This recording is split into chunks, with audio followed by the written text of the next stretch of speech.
Oke, Assalamualaikum warahmatullahi wabarakatuh. Waalaikumsalam. Bismillahirrahmanirrahim. Salam sejahtera untuk teman-teman semua, sejuta pengusaha. Nah, sebenarnya kita mau materi awalnya itu kemarin tenang dan menang menghadapi krisis. Cuman memang ujung-ujungnya bersangkutan dengan yang namanya cash flow, ya kan? Kenapa? Karena cash itu seperti darah ya di dalam bisnis ataupun pribadi kita gitu kan. Artinya kalau kita nggak punya uang cash kan, apalagi di era seperti sekarang ini mungkin rada susah ya untuk bergerak, apalagi di era pandemik seperti sekarang ini. Nah, sebelumnya perkenalkan dulu, nama saya Novel Arifin, saya merupakan founder Serumpun Properti dan toko bangunan kita ya, namanya seperti itu. Nah, bisa di next Mbak.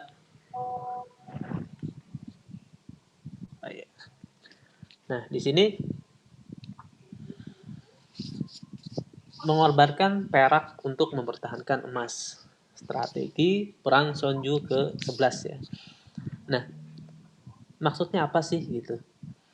Nah, kita bisa mengorbankan perak untuk mempertahankan emas. Nah, sekarang di era seperti sekarang ini mungkin banyak teman-teman yang bisnisnya terdampak. Nah, kita bisa gunakan berbagai macam cara gitu kan, atau misalnya jual rugi sedikit pun tapi bisnis kita tetap jalan nih gitu ya. Jadi mengorbankan perak untuk mempertahankan emas. Oke, bisa di next. Nah, banyak orang di luar sana yang bisa jadi salah melihat gelombang nih gitu kan. Mungkin dia lihat gelombang adanya pandemik nih, adanya virus pada saat ini. Tapi sebenarnya masih ada gelombang yang lebih besar di kedepannya, yaitu ada yang namanya gelombang resesi dan ada yang namanya gelombang krisis. Nah, memang saat ini kita bertahan di era pandemik ini. Cuman jangan lupa teman-teman, kita juga harus mempersiapkan untuk menghadapi gelombang yang lebih besar di belakangnya, yaitu mungkin gelombang resesi atau gelombang krisis.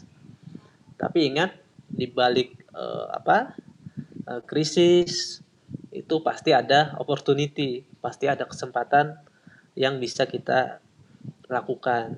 Nah, banyak orang-orang kaya baru biasanya itu setelah krisis. Seperti itu. Seperti saya kalau tahun 1998 itu masih umur ya kisaran 12 tahun kalau nggak salah ya. 98 itu kerasa dampaknya. Yang dulu usaha orang tua itu lumayan bagus gitu ya.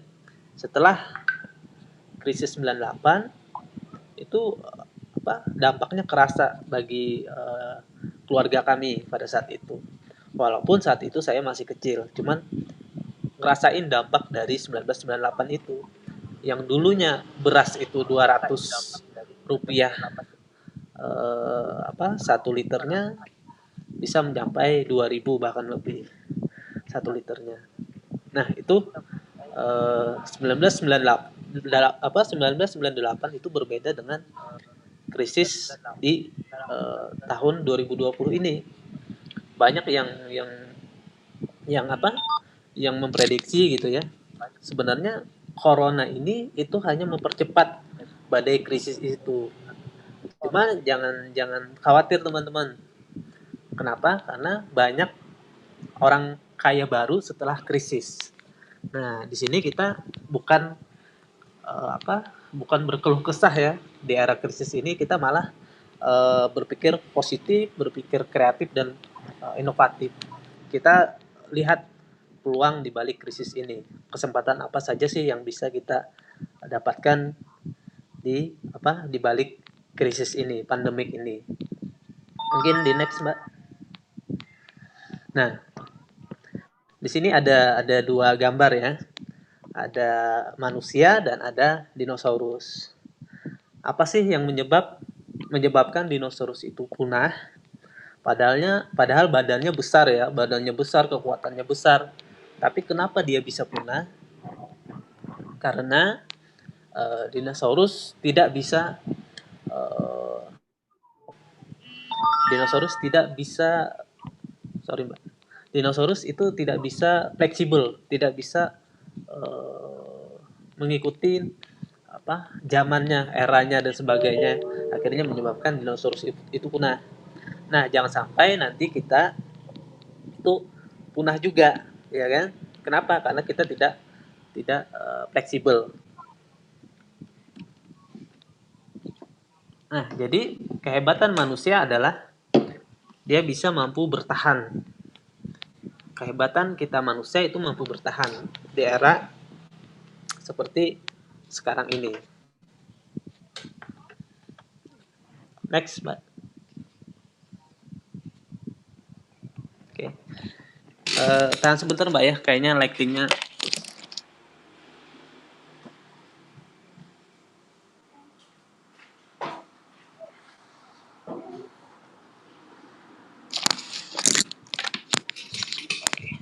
Nah, ada orang di luar sana yang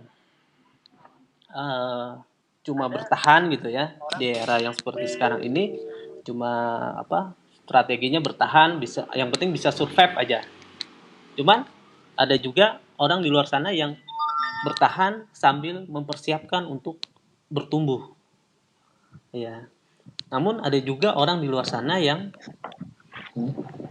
putus asa di era seperti sekarang ini. Nah, kita manusia itu punya pilihan gitu ya. Kita punya pilihan, kira-kira pilihan mana nih yang akan kita ambil? Apakah kita akan bertahan, atau kita memutuskan untuk bertumbuh, atau kita memutuskan untuk menyerah? Nah, itu kembali ke pilihan teman-teman semua, ya kan? Karena hidup itu adalah pilihan. Kembali lagi seperti itu. Jadi, kalau misalnya teman-teman mau bertumbuh, ayo kita sama-sama untuk bertumbuh, mencari peluang di balik pandemik ini, di balik ketidakmudahan ini, kita cari peluang yang ada. Bagaimana caranya? Di next, Mbak. Nah, manusia itu dia sebenarnya memiliki tiga hal ya. Kalau di slide ini ada yang namanya mind, body, dan soul. Nah, kita dianugerahi fisik yang normal mungkin gitu ya, fisik yang normal, kemudian otak yang masih berfungsi bagus, normal dan sebagainya. Kemudian kita juga memiliki hati ya, hati atau jiwa yang positif, yang bagus. Nah, ini adalah senjata kita sebenarnya, atau modal kita ya di dalam mengarungi kehidupan ini. Jadi uh, apa? Uh, bagaimana caranya kita bisa mengoptimalkan modal yang sudah dikasih Tuhan pada saat ini untuk dalam menghasilkan atau dalam pertumbuhan, maupun itu pribadi, karir, atau bisnis kita. Next, Mbak.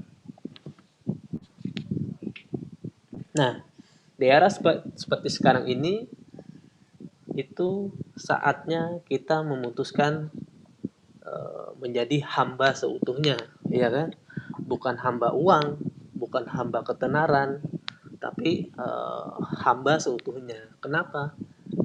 Karena banyak orang di luar sana yang lonjakan karirnya, lonjakan bisnisnya itu sangat cepat dikarenakan uh, spiritualnya itu sangat tinggi. Nah, itu yang membuat lonjakan karirnya sangat cepat. Nah, sekarang saatnya kita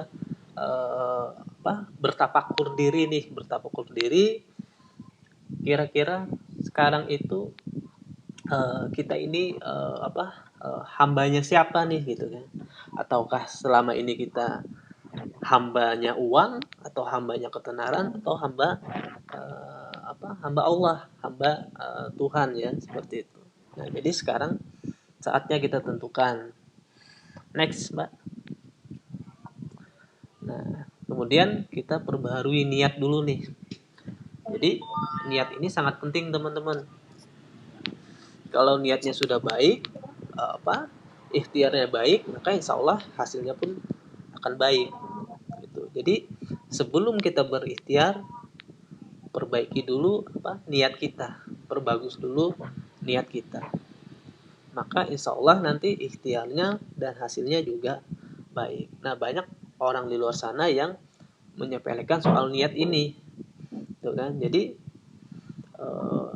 saya nulis buku atau misalnya melakukan hal-hal apapun, biasanya berusaha untuk memperdalam niatnya dulu, memperbagus niatnya dulu.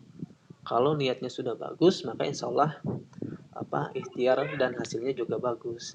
Nah, niat itu macam-macam teman-teman. Ada yang niatnya sempit, ada yang niatnya luas. Misalnya eh, niat kita mendapatkan kekayaan nih. Niatnya apa sih? Apakah hanya untuk kepuasan batin kita, atau hanya untuk dibilang orang kaya, atau untuk kebermanfaatan nih untuk orang lain. Nah, jadi niat niat itu diperbaiki kembali, termasuk di dalam kita membuka usaha, di dalam kita membuka bisnis. Kira-kira niat kita apa nih di dalam kita menjalankan bisnis ini? Kalau niatnya sudah baik, sudah bagus, insya Allah hasilnya juga bagus. Oke, next, Mbak. Nah, di sini di masa seperti sekarang ini kita punya dua pilihan nih. Kita tekan tombol panik atau tekan tombol tidak panik. Jadi itu kembali ke teman-teman. Jadi saya dulu pernah punya cerita ya, sewaktu kecil gitu ya, pernah punya cerita coba-coba untuk masak sendiri tuh di dapur. Coba-coba untuk masak sendiri, ternyata kelupaan, dan akhirnya kompornya itu nyala ya, terbakar gitu ya, karena kelupaan untuk mematikan kompor tersebut. Nah, pada saat itu saya memutuskan untuk panik.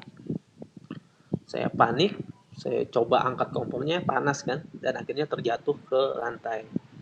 Dan apinya pun langsung membesar. Di saat apinya membesar, saya tambah panik. Kemudian saya berpikir mau angkat TV, angkat kulkas, atau barang-barang yang berat lain dan sebagainya. Seperti itu. Karena panik tadi. Dan akhirnya sampai saya bilang, wah nggak mungkin bisa ngangkat TV apa dan sebagainya, kan nggak ini juga gitu kan. Sampai akhirnya saya putuskan untuk teriak minta tolong. Nggak tahunya tetangga saya dengar gitu ya, bahwa saya minta tolong kalau ada kebakaran.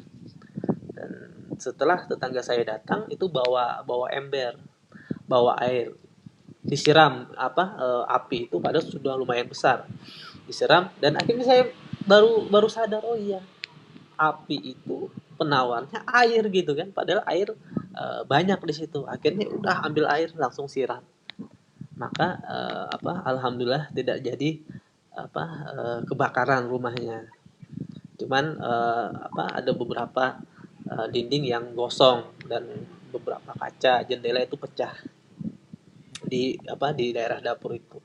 Nah, ini pengalaman pribadi saya yang, oh, kalau misalnya panik itu hal-hal yang kita lakukan itu kadang kadang tidak sesuai, bahkan bisa tambah parah. Maka berusaha dululah untuk tenang menghadapinya. Ya, setelah kita tenang, maka insya Allah hasilnya pun akan menang. Seperti itu. Oke, next, Mbak. Nah, sini kuncinya tenang dan fokus, ditambah action dan tawakal, maka hasilnya goal kita atau solusi kita. Maka saya ibaratkan seorang pemanah ya, seorang pemanah nggak mungkin dong dia mau memanah itu dalam kondisi tidak tenang, dalam kondisi panik dan tidak fokus. Maka kemungkinan besar sasarannya tidak akan bisa dibidik, tidak akan kena golnya itu. Nah, setelah dia tenang dulu dan fokus ke tujuannya, ditambah dia action. Jadi banyak orang yang tenang, sudah fokus, tapi dia nggak action ya, ya percuma juga. Jadi setelah kita tenang, fokus ya action saja, lepaskan anak panah tersebut.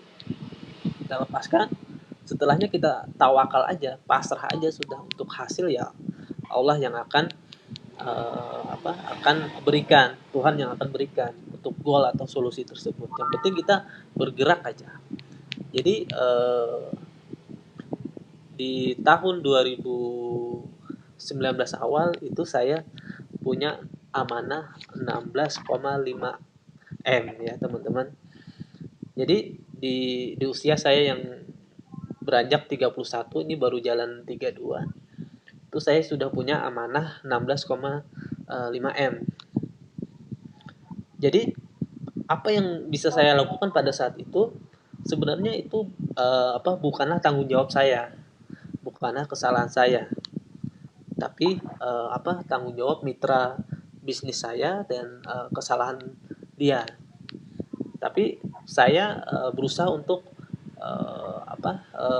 menyelamatkan perusahaan tersebut. Saya coba ambil alih. Satu hal yang pertama kali saya lakukan adalah saya harus tenang dulu. Jadi saya tenang dulu, kemudian saya fokus hal-hal apa aja yang bisa saya perbaiki. Itu. Jadi 9 bulan berikutnya setelah saya pegang itu, 9 bulan berikutnya alhamdulillah amanah itu tersisa 1,6 miliar. Jadi setelah tersisa 1,6 miliar, sekarang alhamdulillah di angka 800 jutaan aja lagi. Nah, mudah-mudahan nanti dalam beberapa bulan ini insya Allah bisa terlunasi semua. Mohon doanya juga teman-teman agar saya bisa selesai amanah ini. Nah, jadi apa yang saya lakukan pada saat itu, yang pertama adalah tenang dulu dan fokus mengerjakan hal-hal apa saja yang bisa membuat problem ini selesai. Gitu. Kemudian saya action, saya gerak. Pokoknya yang penting gerak aja. Hari-hari itu yang penting gerak aja. Kadang kita geraknya ke kanan, ternyata solusinya dikasih di kiri dan kita tidak mengerjakan apapun. Ternyata solusinya diselesaikan oleh orang lain. Ya begitulah cara Tuhan dalam menyelesaikan masalah-masalah kita. Nah, banyak orang yang tidak melakukan action tersebut, tidak bergerak, tidak berikhtiar, tidak bertawakal.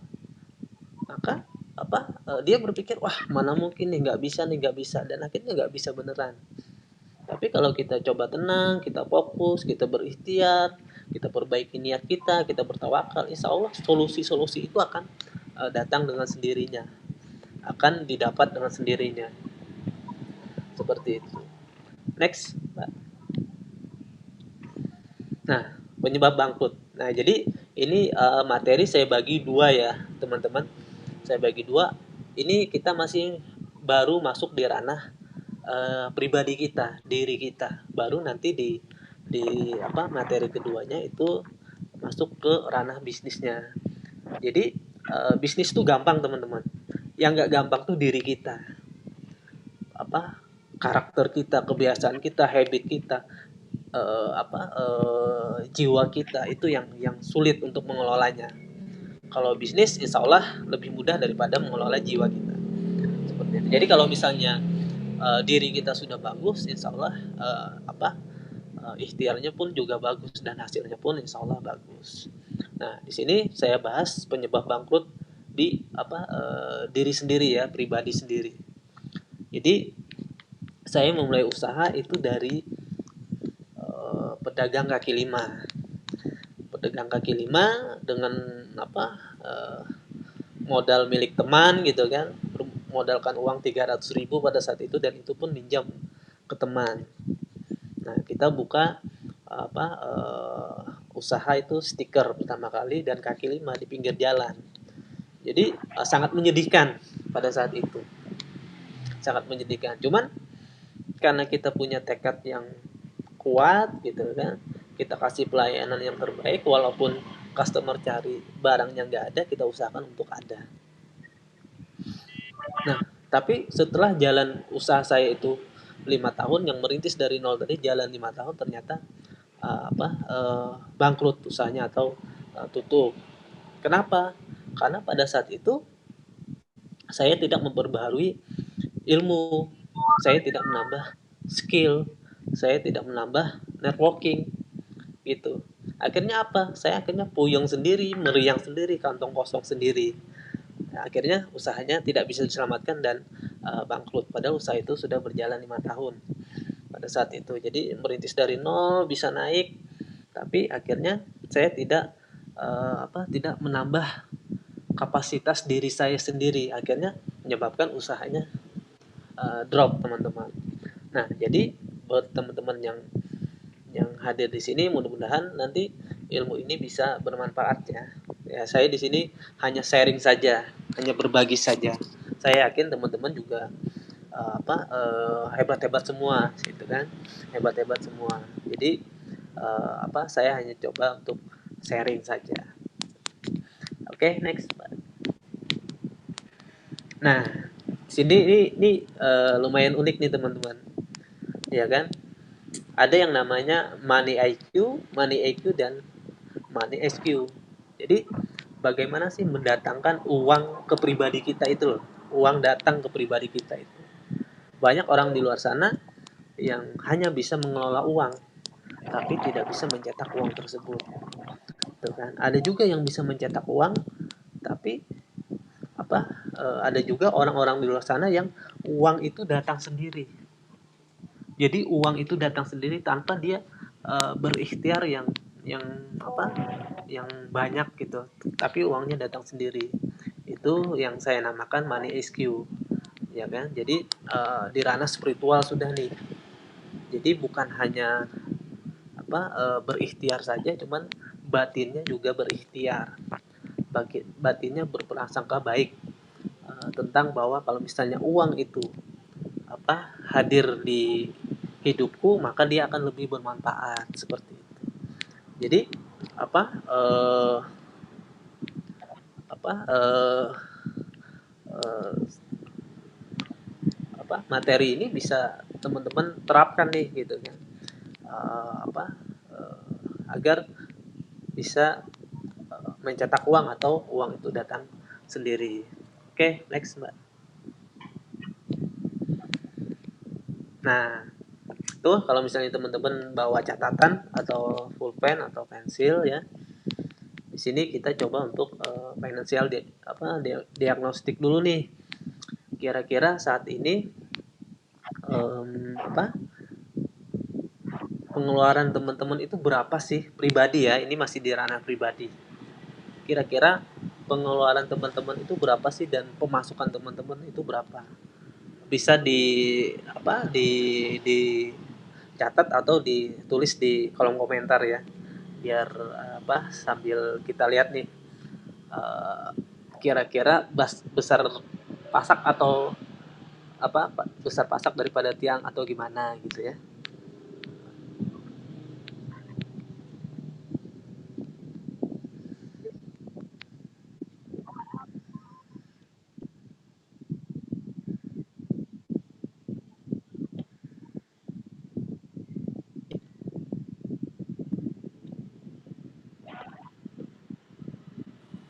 Halo Coach, suaranya hilang.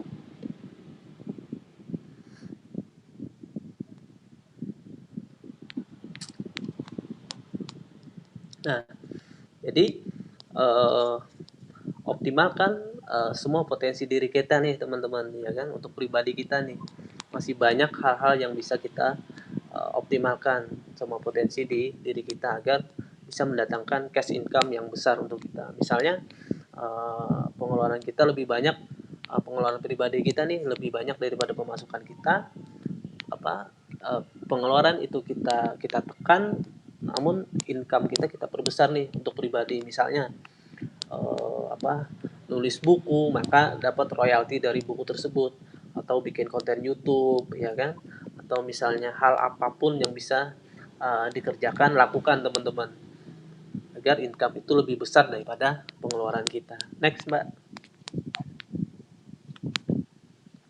Nah, sini ada yang namanya faktor tambah nih, gitu kan. Jadi orang-orang sukses, orang-orang hebat itu dia memiliki faktor tambah ini. Jadi value lebih, gitu kan. Artinya mereka memiliki value lebih. Banyak orang di luar sana yang pintar, gitu kan, cuman dia tidak memiliki nilai tambah, nah, jadi tugas teman-teman, kira-kira aku itu sebenarnya saat ini bisanya apa aja sih lagi, skillku itu apa aja sih bisa lagi, gitu kan. Kalau misalnya bisa bikin website, atau marketing, atau apapun itu digali teman-teman, atau misalnya bisa MC gitu ya, atau public speaking, itu digali, ditambah lagi untuk pribadi kita, agar kita memiliki nilai tambah dibandingkan orang lain. Oke, next, Mbak.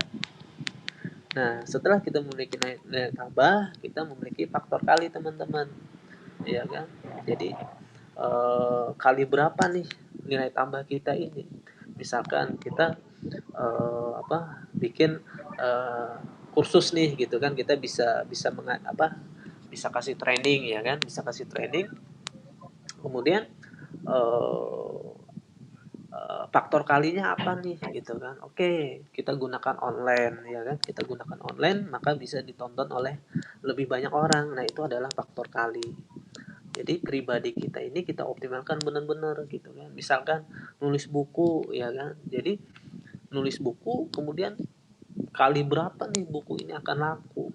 Misalkan royalti buku 10.000, ya kan, misalkan seperti itu, kali 1 juta buku yang terjual, ya kan, maka uangnya 10 M, teman-teman, ya kan, karena ada faktor kalinya tadi, padahal cuma 10.000 aja, gitu kan. Nilai tambah yang kita dapatkan, tapi karena adanya faktor kali, maka kita mendapatkan banyak juga, teman-teman.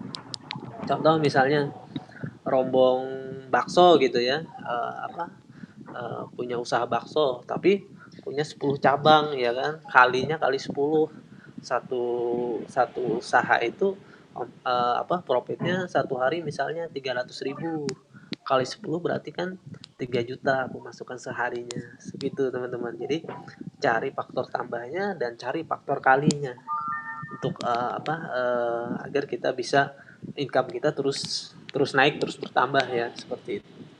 Oke, next, Pak.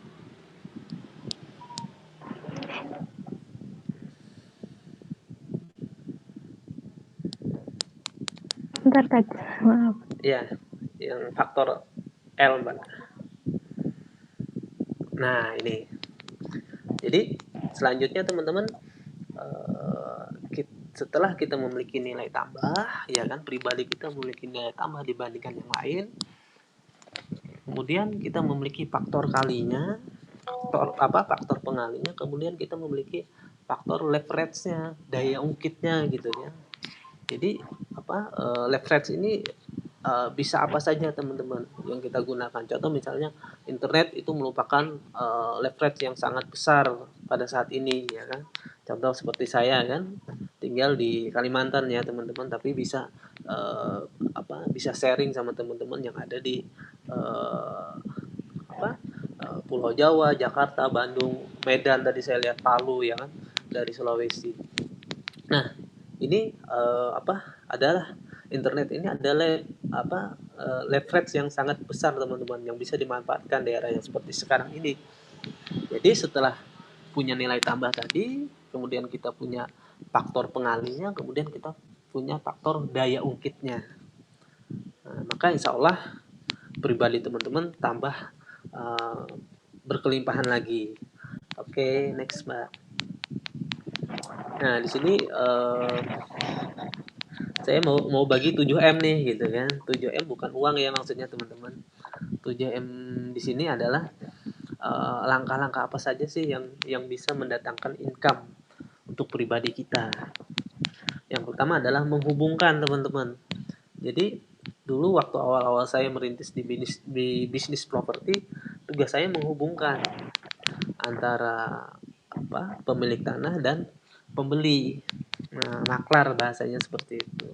Jadi kita hubungkan nih. Kita kalau saya konsepnya ya jujur aja. Penjual tanah maunya sekian, sampaikan ke pembeli sekian, ya jujur aja.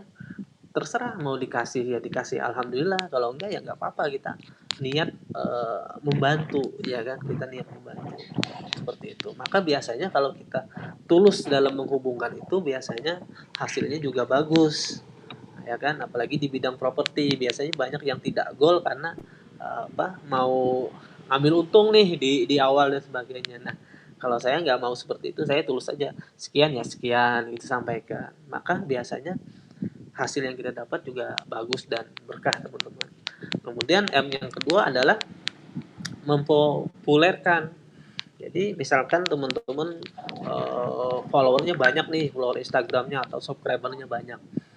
Nah itu bisa bantu produk teman-teman yang kurang terkenal nih, gitu kan, kurang terkenal, teman-teman bantu populerkan produk tersebut, iya kan. Jadi seperti siapa ya yang punya saham Grab itu ya, artis siapa, Beyonce atau siapa ya. Jadi dia pinter gitu kan, bukan Grab ya, Uber ya, Uber. Jadi dia pinter, dia nggak ngambil uangnya tapi dia minta sahamnya, dan benar sahamnya naik banget gitu kan, saham Uber itu naik banget. Nah jadi dia mempopulerkan produk orang lain. Nah itu bisa dilakukan teman-teman. Sayang ya, teman-teman punya follower banyak misalkan di Instagram, tidak berusaha untuk mempopulerkan produk yang ini prospeknya bagus nih gitu kan, karena teman-teman pegang gitu kan, tambah naik lagi, maka teman-teman dapat saham dari uh, produk tersebut. Kemudian M yang ketiga adalah uh, menambah. Nah tadi kan juga sudah saya bahas ya, menambah tadi kan. Jadi misalnya apa, tepung terus ada daging ya kan, kita kita tambah akhirnya jadi bakso seperti itu. Jadi tambah jadi produk gitu kan, seperti itu. Contoh misalnya saya di properti, ada pasir, ada semen ya kan, ada bata, jadikan satu akhirnya jadi rumah teman-teman. Nah itu jadi menambahkan itu mendatangkan income juga untuk kita. Kemudian M yang keempat adalah menunggu. Seperti apa sih teman-teman? Contoh misalnya kayak saya di properti ya, saya beli aset tanah misalnya kan, saya beli tanah, saya diamin aja tuh, saya diamin aja, saya tunggu aja, maka nilainya akan naik. Contoh misalnya beli emas gitu kan, beli emas, kita tunggu aja nilainya naik nih teman-teman. Emas sekarang ya hampir sejutaan ya sudah sekarang ya. Saya kemarin tuh di emas itu sudah di bulan berapa itu sudah mau invest untuk di emas ya. Cuman terlambat sedikit nih momentumnya terlambat sedikit. Akhirnya keburu emasnya naik gitu kan. Selang selang berapa minggu aja gitu keburu naik. Nah, bayangkan teman-teman kalau misalnya momentumnya pas, kita investasi misalnya harga emas pada saat itu 650.000. Investasi ternyata 2 minggu kemudian harganya sudah hampir 1 juta. Bayangkan berapa keuntungan yang bisa kita dapat. Nah, jadi itu kemarin itu kembali ke momentum pada saat itu. Tapi nggak apa-apa. Uh, apa uh, itu menjadi pelajaran ya kan. Jadi kalau ada kesempatan dan itu bagus gitu ya, udah langsung aja. Itu sih yang bisa saya ambil pada kejadian kemarin. Kemudian M berikutnya adalah mengolah, ya kan? Mengolah misalnya ada tepung terigu, kemudian ada telur, ya kan? Kita olah jadi martabak seperti itu. Nah itu apa apa M yang mendatangkan M berikutnya yang mendatangkan income kepada pribadi kita. Kemudian M berikutnya adalah mengecer. Jadi beli grosiran nih gitu kan, kayak kita misalnya beli beli langsung ke pabrik ya kan, beli ke pabrik itu kita jual tuh, kita ecer. Nah itu menghasilkan juga teman-teman. Jadi beli kerupuk misalnya langsung di pabrik, beli kerupuk kemudian kita bungkusin nih, kita kemas sendiri, kita bungkusin, kita kasih merek sendiri, maka menghasilkan income yang lumayan bagus juga teman-teman. Jadi mengecer itu adalah salah satu strategi kita dalam mendatangkan pemasukan. Kemudian berikutnya mengemas. Jadi misalnya tadi beli kerupuk tadi ya kan, kita beli kerupuk langsung dari pabrik, kemudian kita kemas bentuknya misalnya kayak kerupuk pedas atau apa dan sebagainya, maka itu akan mendatangkan pemasukan untuk teman-teman. Oke, next Mbak. Nah, di sini aset itu terbagi dua ya teman-teman. Aset itu terbagi dua, ada yang namanya tangible asset dan ada yang namanya intangible asset. Apa aja sih yang tangible? Ya itu fisik ya, misalnya tubuh kita nih, fisik nih kan sehat, normal ya kan, nggak ada kurang sesuatu apapun, itu menjadi aset teman-teman. Aset yang terlihat, mata bisa melihat, telinga bisa mendengar, jangan, itu adalah merupakan aset kita nih. Jadi aset ini sayang teman-teman kalau nggak kita optimalkan, iya kan, sayang aset ini kalau misalnya kita sia-siakan. Jadi ini adalah modal yang sangat besar teman-teman. Tangan kita, kaki kita yang bisa berjalan dan sebagainya. Banyak orang di luar sana yang tidak sesempurna kita gitu ya. Seperti itu. Jadi sayang banget kalau fisik yang sudah dikasih Allah ini tidak kita gunakan gitu kan, tidak kita tidak bisa menghasilkan, itu sayang banget. Kemudian seperti rumah ya kan, misalnya punya rumah dua nih, rumah satunya itu mungkin dijadikan kantor atau disewakan. Kemudian punya kendaraan nih gitu kan, punya mobil jarang kepakai, udah jadikan itu aset yang produktif. Jadi apa apa Gojek kah atau apa dan sebagainya. Jadi jangan sampai aset-aset kita itu kediam gitu kan. Nah, kalau misalnya yang berikutnya adalah emas. Nah, emas ini memang eh, apa kalau misalnya kita beli emas batangan itu lebih bagus dibandingkan emas untuk dipakai pribadi ya, teman-teman. Jadi emas itu apa dia sebenarnya mempertahankan nilai mata uang kita gitu kan. Kemudian aset yang terlihat misalnya hutang, uang ataupun yang lain-lain. Kemudian yang intangible-nya adalah seperti ilmu, ya kan, ilmu teman-teman nih. Pasti teman-teman di sini banyak banget ilmunya gitu kan. Ada yang bisa ini, bisa ini, bisa ini. Tapi sayang banget kalau misalnya itu nggak dikasih faktor tambah tadi, dikasih faktor kali, dikasih faktor daya ungkitnya. Jadi ilmu kita tadi kita gali bener-bener gitu kan. Misalnya teman-teman bisa lakukan ini gitu kan. Terus apa sih pembedanya dibandingkan orang lain gitu kan? Misalnya bisa public speaking. Oke, saya bisa public speaking, tapi di luar sana juga ada orang yang bisa public speaking, tapi kira-kira apa sih nilai tambahku dibandingkan dia? Gitu. Kemudian apa sih faktor pengaliku dibandingkan dia gitu ya. Kemudian daya ungkitnya apa sih gitu kan. Seperti itu. Kemudian pengetahuan pengalaman, pengetahuan, keterampilan kita, nama baik itu juga aset teman-teman. Nama baik, reputasi, integritas, dan relasi juga aset teman-teman. Jadi jaga aset-aset tersebut agar selain kita jaga, dan bagaimana caranya agar aset itu bisa bertumbuh, entah itu tangible asetnya atau intangible asetnya. Jadi dua ini kita jaga benar-benar teman-teman agar bisa bertumbuh. Next Mbak.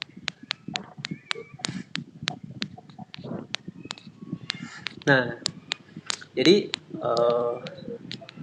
di sini ada yang namanya teknik arigato. Arigato money teknik. Nah, jadi teman-teman kira-kira saat ini atau bagi yang lagi ada megang dompet atau uang, bisa diambil uang tersebut, ya kan, bisa diambil, entah itu kecil atau besar nggak masalah teman-teman, entah itu kecil atau besar nggak masalah. Saya mau ajarkan nih cara kita berterima kasih nih terhadap uang, ya kan. Silahkan teman-teman, ada berapa nih di kantong teman-teman pada saat ini, ya kan, seperti itu.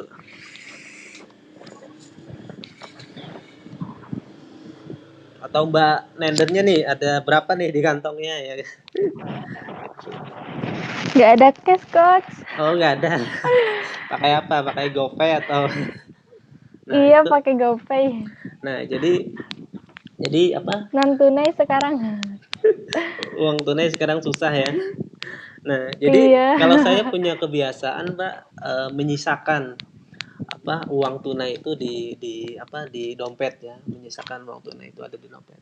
Artinya ada batas bawahnya nih, pokoknya uang itu nggak saya gunakan gitu aja. Pokoknya kalau misalnya sisanya sekian udah nggak kepakai lagi, tapi dompet itu nggak kosong gitu.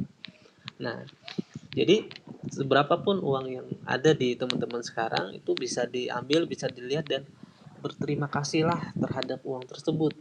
Misalnya, uang saya sekarang cuma ada misalnya 50.000 nih gitu kan, atau 100.000 kan, sesuai gambar yang ada di state itu. 100.000 nih. Kalau misalnya mau beli motor, beli mobil, ya nggak cukup ini 100.000, ya kan. Akhirnya kita tidak berterima kasih terhadap uang itu, bahkan kita menyepelekan uang tersebut, ya kan. Nah, seharusnya kita harus berterima kasih nih terhadap uang tersebut, ya kan. Kita berterima kasih, ya kan. Terima kasih, contohnya ya.